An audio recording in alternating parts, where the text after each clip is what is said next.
Planet Earth, our home in space. Human beings have always been able to see 5 other planets in the sky just with the naked eye, even though they're hundreds of millions of miles away. But we couldn't learn anything much about them until the discovery of the telescope. Right, now you've all seen the moon, okay? Now, At this public observatory in Dundee, a group of visitors are getting their first look through a large telescope. Seeing a planet close up for the first time is always a special moment. Just ready? Here we go. Somewhere across this way. We must be nearly there.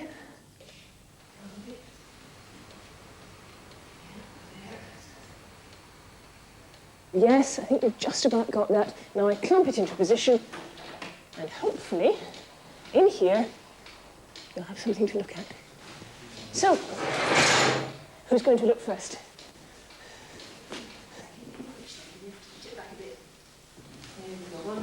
And then just lean back a little. That's it. Now we're just about there. Okay, to your left just a little bit. Put your eye up to it. You may need to move around to get in line with it. Saturn. Right. Right. Go on, how did you know it was Saturn? Because of the rings. Yes, you can see them.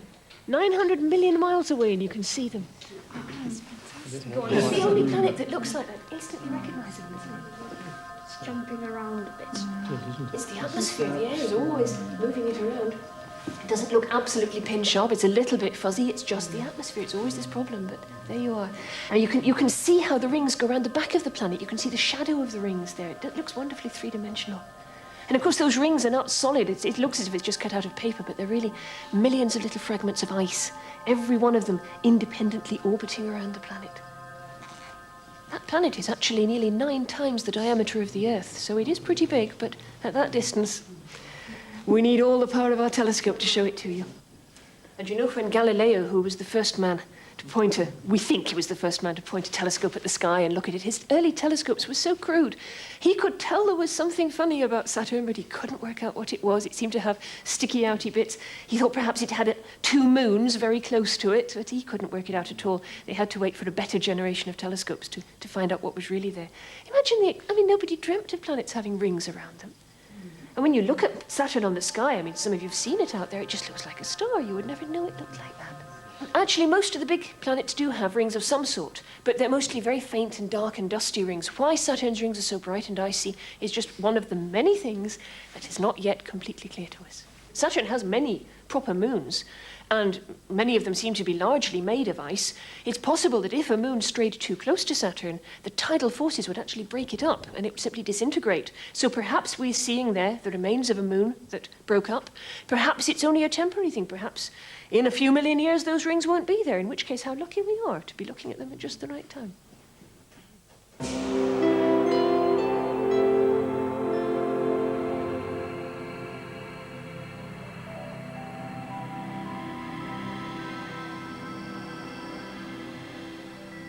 Our planet is part of a solar system, a little group of planets orbiting a central sun. Compared to the stars, the other planets are very close to us. It's our own backyard, really. So it's no wonder that the planets have always held a special fascination for us.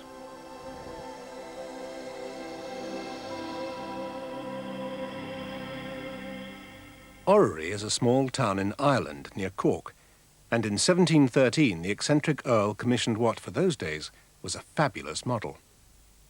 It was a great way of showing the Earth and the planets revolving around the sun. The model maker christened it an orrery. The gear ratios come to... There's less demand for orreries in these days of computer animations, but in Yorkshire, I tracked down the workshop of John Gleave. John, there are, I imagine, very few orrery makers left in the world. Are you one of a dying breed?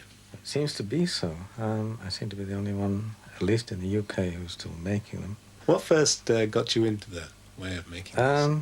I wanted to make one for myself, basically. The idea of the solar system seemed very unusual. Everything seemed eccentric. Nothing was aligned. Everything was tilted. And the motion seemed so very strange.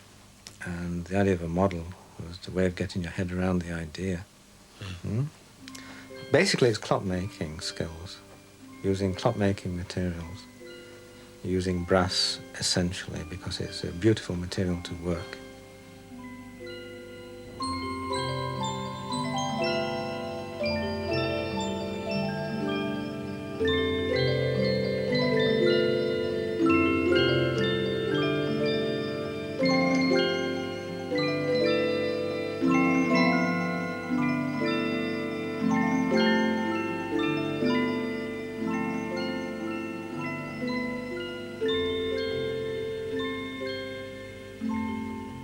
Tell us a bit about the background to this, John. Well, this is a replica of a model that was made in the 18th century, mid-18th century. There were several of these models made on this kind of scale. It shows the 6 planets and the moons that were then known at the time. The thing to remember about this is that obviously the planets and the sun are not to scale, but their relative movements are precise. Exactly, yes. The planets and the moons are orbiting in their correct periods. So starting from the middle, the sun, take us through them, will you? Right. The sun is a ping-pong ball, but it's useful in that it has an equator, which points out the point the sun is inclined as it turns. And this was known very early on. The first orrery, in fact, did in fact show the sun rotating and inclined at its angle. At the centre of the sun, and then the closest planet, which is Mercury, and then the next planet out, which is Venus. And then we go out to the Earth and the Moon, and then finally to Mars. This is Jupiter, the first of the giant planets out from the Sun, with the 4 moons that were known at the time, the Galilean moons, Io, Europa, Ganymede, and Callisto, further out.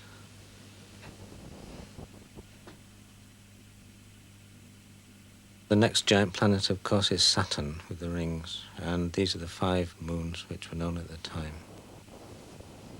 And where exactly will this orrery end up, John? This is going to Derby City Museum, where they have a painting which depicts an orrery of exactly this kind of design and showing these kind of movements. And how long would it take you to build something like this? Ages, ages.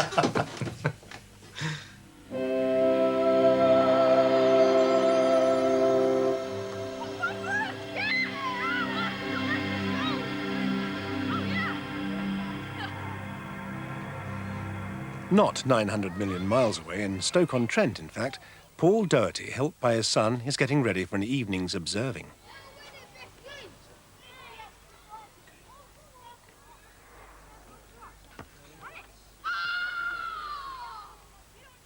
Paul worked for years in industry, local government and insurance, but in 1982 he decided to give up his day job and spend time doing the thing he loves, studying the sky, especially the planets. Some people use their telescopes to take photographs of space. Paul's approach is altogether more artistic.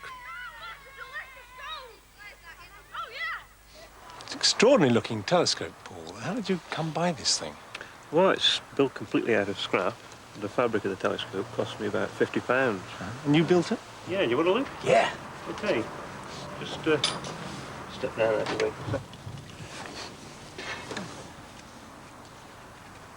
Yeah, I think I need a bit of help here. Yeah. It's hard to find, isn't it? Oh, yeah. It's using quite a high magnification. It's a slight movement of the telescope and you lose it.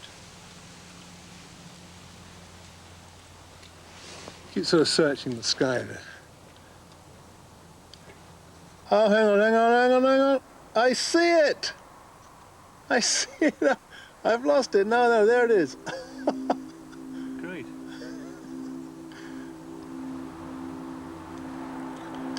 So we're looking at it from the underside of the rings, sort of angled down. It's a great shot. It's like science fiction. It almost looks artificial, doesn't it? Yeah, it really does. So, Paul, what exactly do you call what you're doing now? Well, it's a form of astronomical recording. Some people take photographs of what they see through the telescope, and I prefer to actually record what I see by making drawings. So what you're doing here, Paul, is just an initial sort of outline of the planet, is it? And then you'll do the detail when you get inside? No, it'll all be done at the telescope. All the detail will have to be on this sketch before I go in. and it's important that you actually do the drawing at the telescope to make sure that it's accurate. You can't remember. Once you walk away from the telescope, you begin to forget, and any drawing that you try to do afterwards would obviously be inaccurate.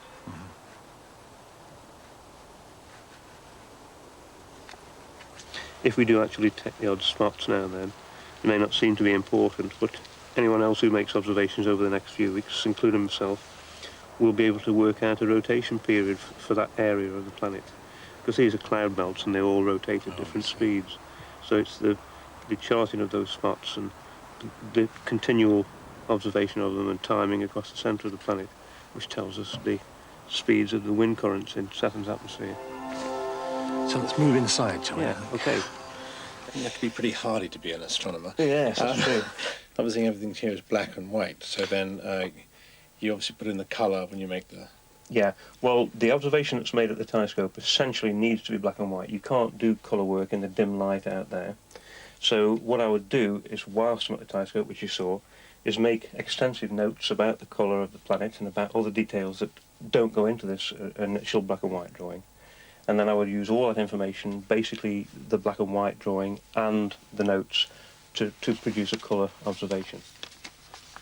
What I do here is put a wash, a watercolour wash on the base board, and then with crayons colour any of the particularly colourful parts of the planet, and then finish off the rest of the detail with an ordinary pencil, HB pencil, and then finally paint it in black with ordinary processed black. That has to be as close to the original black and white drawing as possible, except that it's in colour. Right. And if it's possible to do it quick enough, you can even go back out to the telescope and check it out and have a look at the planet again and compare it to the drawing to see how close you are. Because the point about all these is they are absolutely meticulously observed. Yes, these are actual observations. They have to be accurate, otherwise anyone who wants to use the information on these drawings would find them totally useless. Right. This is Mars. This was done a few years ago. Mars is a very colourful planet, and the black and white drawings don't do it justice, so I think it's even more important than with Saturn to do a colour rendition of Mars. It really looks very colourful. So again, use a colour wash to show the red deserts and the yellow clouds, the white polar caps. And then again, the detail of Mars itself is put in detail with pencil, as accurately as possible. Again, though, that's based on a black and white drawing done at the telescope. Now, why drawings? Just tell me this. Why drawings as opposed to, being an astrophotographer? Right. In these days, it's possible to get some very accurate photographs and very good photographs, but the equipment is very, very expensive. In the past, over the last 25 years that I've been making these drawings, it hasn't been possible to get really good photographs. In fact, with the telescope down in the garden there, I can see the planets better than you can photograph them with even the largest telescopes in the world. And I can also spend maybe an hour looking through the telescope, waiting for the best scene conditions until I see all the detail that's there. Whereas with a camera, it's difficult to do that. To keep taking photographs and hoping you're going to get a good image is going to cost a lot of money. All it costs me is the price of a pencil and a bit of paint and board. I suppose apart from that, it really is a record of your observations. Yes. This is a drawing of Jupiter. Jupiter's a very detailed planet. You can see quite a lot of detail even with a small telescope. With a telescope like that down in the garden, you can see a tremendous amount of detail. Cloud details very clearly. Nice. Mercury, very difficult to see. In fact, I've only seen it probably about 50 or 60 times in my life. It's always too close to the sun to see clearly. So you have to observe it during the daytime, even though it looks as though there's a black sky there. You don't see a great deal of detail. In fact, now we've got the spacecraft pictures back, we can see craters, and you could never hope to see that sort of detail with a telescope. Sure. And Venus, we again observe during the day. This planet's so brilliant. The cloud cover on Venus is incredible. Highly reflective. It reflects about 75% of the light it receives from the sun. And the best time to look is during the day. If you look at it at night, it's so brilliant you don't see the detail. Whereas if you pick it up in the daytime, you can see the faint cloud patterns. And that's why I've painted this in a blue to show that the observation has been made during the daytime. Sure, sure. But I also would like to imagine what it would be like to stand on the surface of these places that I'm looking at through the telescope. I'll never be able to go there, but to actually imagine the scene from those planets, it's mind-blowing. But the thing is, I don't want them to be pure fantasy. I want them to be as accurate as possible based on the knowledge that we've got. If I was standing on Pluto, for instance, I would like to think that I would see that scene. It would be impossible for any spacecraft to enter into the rings of Saturn. It would be destroyed. But But if we could go into the rings of Saturn, I'm sure that's how it would look. These remind me so much of those marvellous books I used to have when I was a boy, you know, that would be, you know, an artist's impression of life on Mars or life on Venus, etc. It's almost science fiction, but in my case, it's based on observational work, and I'd like to think that they're as accurate as it's possible to be. I don't want them to be fantasy pictures. I'd like to think that if we went there, you'd be seeing that scene.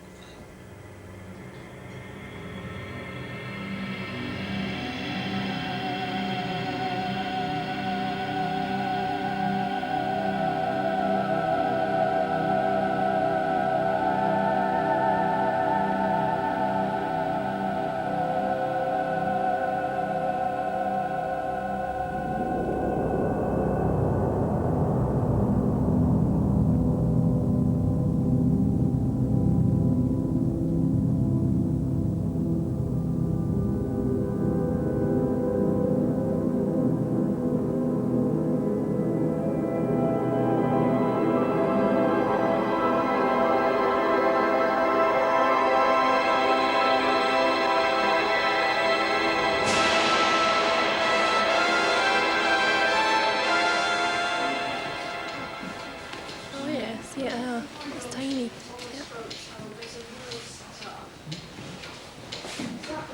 It's quite a clear picture though, isn't it?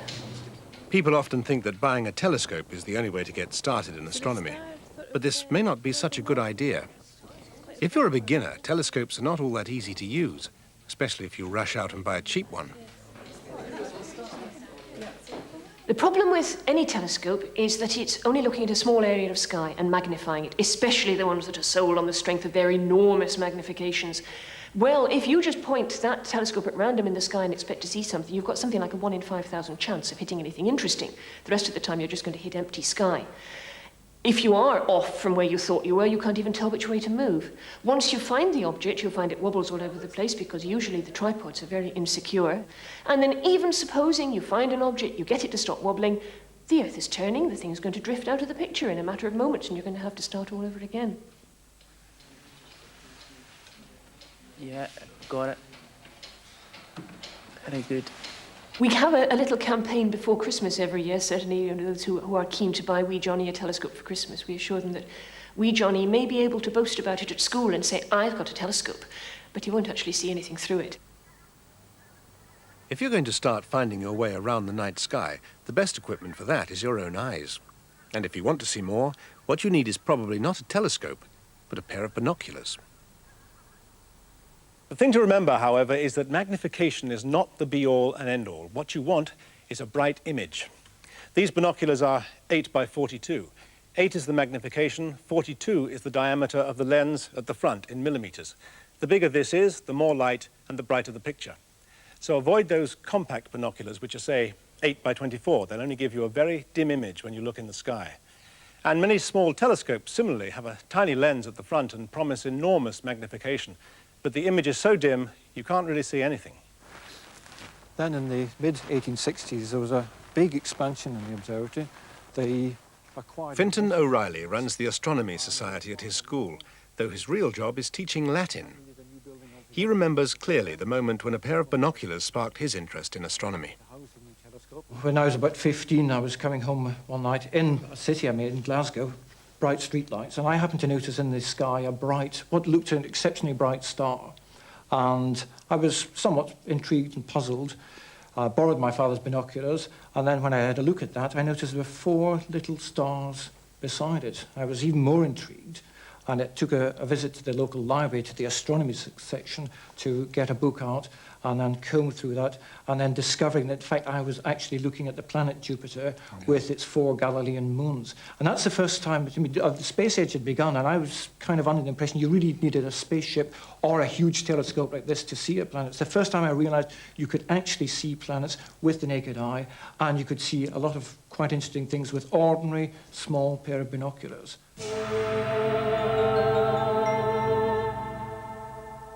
Joseph Wright's painting of 1766 wasn't just a work of art. It was accurate in scientific terms. 5 planets plus the Earth making 6 in all. But the paint wasn't long dry when this view of the solar system suddenly was out of date.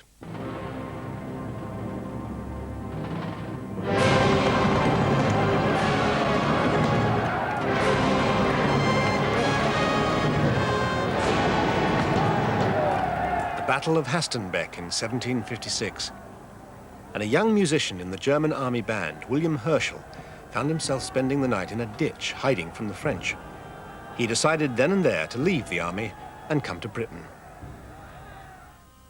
William Herschel loved to do things properly, and he worked at his English until it was perfect. He taught music, played the oboe, the violin, and the organ, and in 1766, he moved to Bath.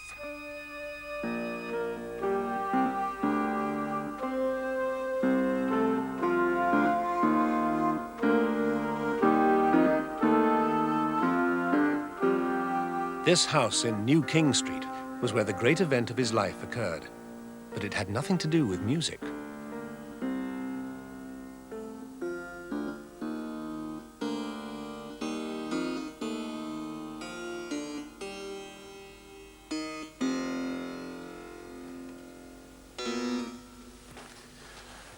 Bath was a city of manners, sophistication, and polite society.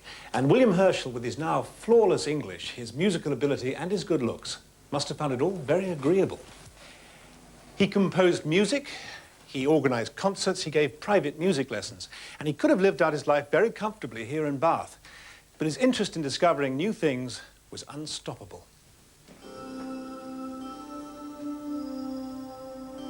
When I read of the many charming discoveries that have been made by means of the telescope, I wished to see the heavens and planets with my own eyes through one of these instruments.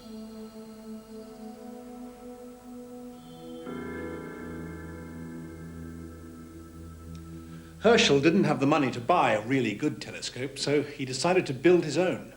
His sister Caroline, who lived with him, wasn't impressed when virtually every room in the house, including the kitchen, was turned into a workshop.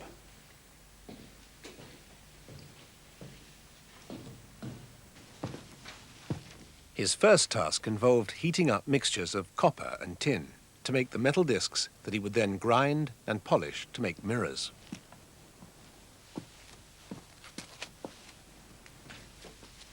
It wasn't always successful. His diary records the occasion when the molten metal escaped onto the floor and the flagstones exploded. Here's a bit of failed mirror, which Herschel chucked out into the garden. But once he got the casting right, then there was the difficult job of grinding a curved surface to make a good telescope mirror. He made over 200 mirrors, and on one occasion ground a mirror for 16 hours without stopping. His sister had to spoon feed him to keep him going.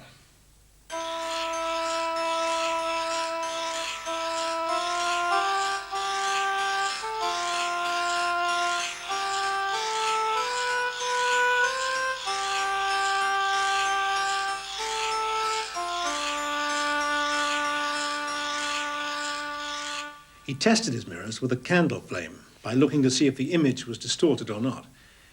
Eventually, he made a mirror he was really pleased with.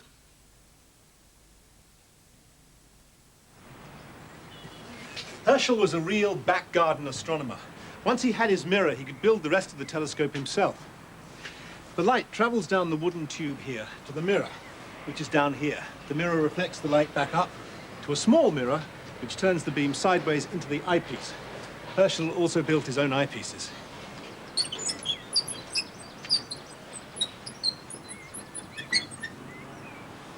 Although it was homemade, this was really a pretty good telescope. And in his methodical way, Herschel decided to make a complete study of the sky. He called it his Review of the Heavens. After about 8 years of observations, when he knew the night sky really well, his diary records an unexpected event. Between 10 and 11 in the evening, while I was observing the small stars in the neighborhood of H Geminorum, I perceived one that appeared visibly larger than the rest. Being struck with its uncommon magnitude, I suspected it to be a comet. Other astronomers turned their telescopes on this new object in the sky, and gradually people realized that what Herschel had discovered was not a comet, but a brand new planet.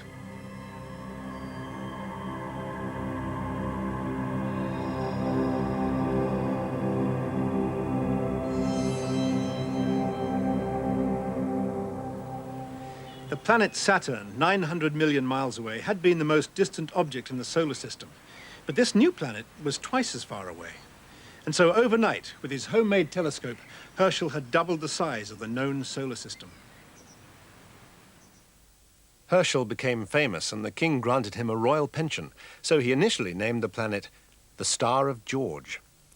On the continent, where they didn't like the idea of naming anything after an English king, they called it Herschel. But after a while, everyone settled for a non-controversial Greek god, Uranus. Even in a big telescope, it is just a tiny aquamarine disk, and the only way to see much more of it is to go there. Lift off. Lift off.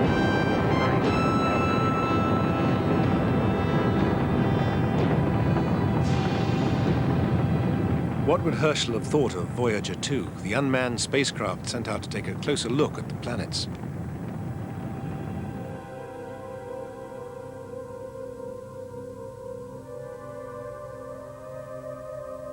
Launched in 1977, it took 7 years for Voyager to reach Uranus, and it sent back some of the most beautiful pictures of Herschel's planet, 1,800 million miles away.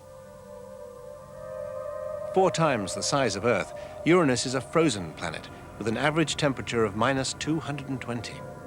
Like Saturn, the planet has a ring around it.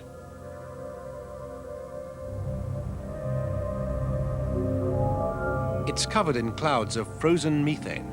The faint light of our sun is reflected from the surface of the planet, and the methane clouds absorb the red light, so we just see blue.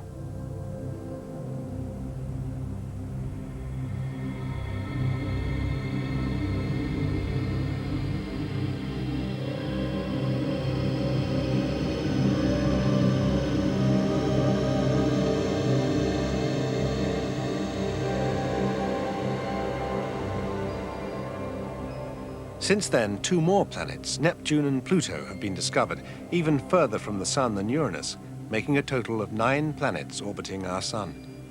There may be more, even further away, or we may have found them all. There may be planets going around other stars, but nobody's seen them yet.